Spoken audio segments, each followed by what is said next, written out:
Hello, my name is Alex with the City of Los Angeles Department of Transportation, or LADOT, and today I'm going to share with you about proposed safety and accessibility improvements for Adams Boulevard.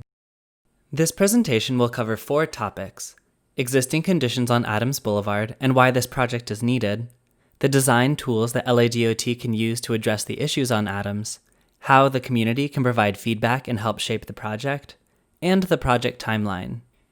Here's a look at Adams Boulevard today. The Adams project area consists of a 2-mile segment between Fairfax Avenue to the west and Crenshaw Boulevard to the east. To give you some reference points as you see the project area, this is a map of some businesses and resources on Adams Boulevard in the focus segment. We are focusing on this section of Adams Boulevard because of the history of crashes that kill or severely injure people. 9 people, including 6 pedestrians, died as a result of a car crash on Adams between 2010 and 2019. That's roughly equivalent to 1 person dying per year on Adams. Those who die are most likely to be pedestrians.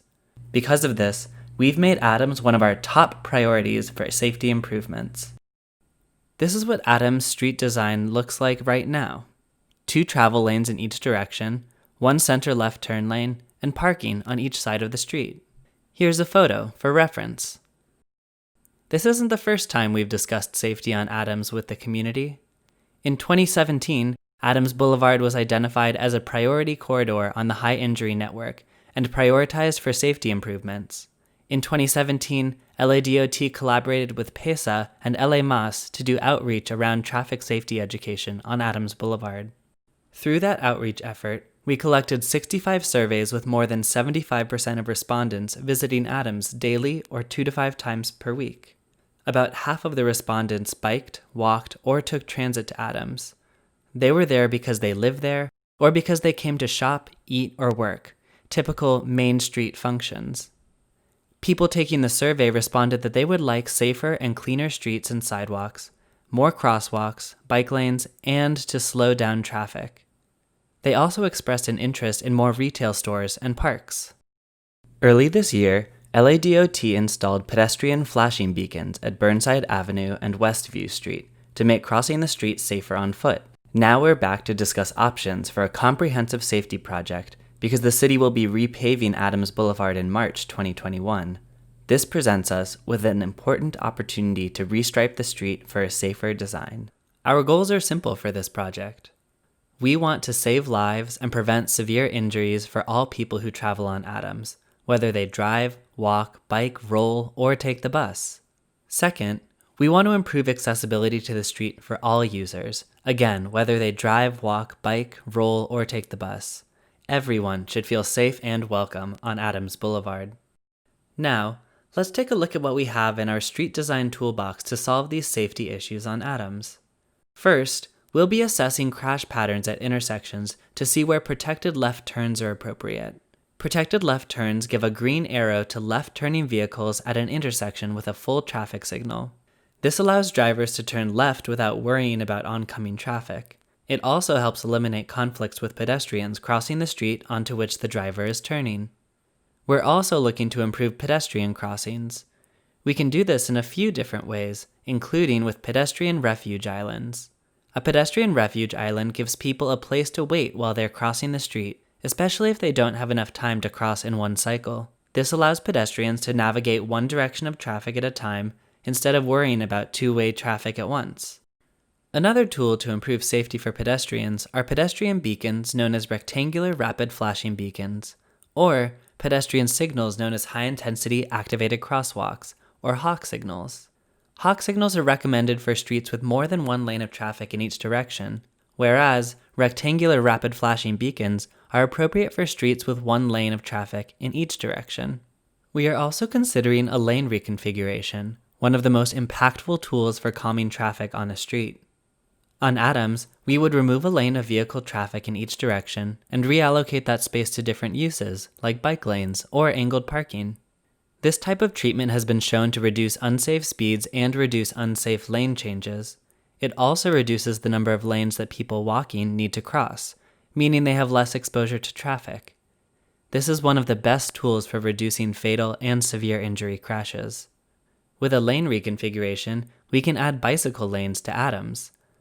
Bike lanes are key to improving safety for people biking and ensuring Adams is accessible by people who depend on their bike to get around.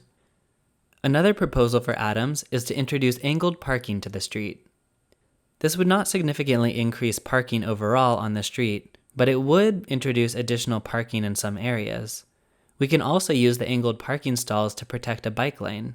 Let's see what this would look like on Adams. In design option 1, the street is asymmetrical. The view you see here is facing west. The westbound traffic is on your right, and eastbound traffic is on your left. Angled parking stalls would separate a curb-running westbound bike lane from moving traffic. In the eastbound direction, a bike lane would sit in between parallel parking stalls and the eastbound vehicle traffic. A narrow, safety buffer space would separate the bike lane from moving traffic. Here's a rendering of what that might look like on Adams. From this view, we're looking west. And here's an alternative view of this project design concept. We're looking from above toward the east. Alternatively, design option 2 provides a symmetrical street. Parallel parking would remain against the curb. A bike lane would fit in between the vehicle traffic and the parallel parking lane. A wider safety buffer space would separate moving vehicles from people on bikes. This option provides more room for people parking, biking, and driving in the eastbound direction than does option 1. The symmetry of the street may be more predictable for users to navigate.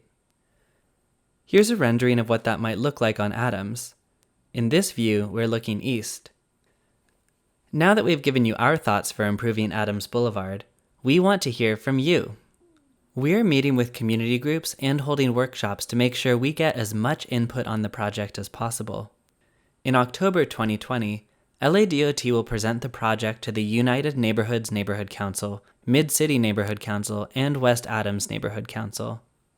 We are also holding virtual workshops on Tuesday, October 27th from 9:30 a.m. to 10:30 a.m., and Wednesday, October 28th from 6:30 p.m. to 7:30 p.m.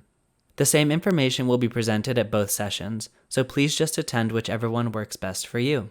Simultaneous English-Spanish interpretation will be available. You can find the registration link when you take the survey at ladot.lacity.org/Adams. That's ladot.lacity.org/ADAMS. We've created a short text survey.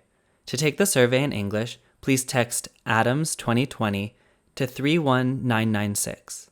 To take the survey in Spanish, please text Adams 2020 ESP also to 31996. If you've got a bit more time, we've created a longer online survey in English and Spanish for you to provide feedback on the Adams Blvd Safety Project. The survey is live now and will remain open through January. To access the survey, go to ladot.lacity.org/Adams. We're also mailing out a fact sheet to businesses and residents within 500 feet of the project area to let people know about the project. The fact sheet includes a link to the survey and information about upcoming virtual workshops. We will also post signs up and down Adams in October so that people can see what the project options could look like on the street. The signs will include information on how to provide feedback and get involved. In addition to the survey, we have a feedback map available on our LADOT Livable Streets website. You can use the feedback map to pinpoint specific concerns or ideas on Adams. For a video tutorial on how to use the map, visit the LADOT official YouTube channel, or search your internet browser for How to Use the Feedback Map on LADOT-LivableStreets.org. Our timeline is somewhat fast-paced.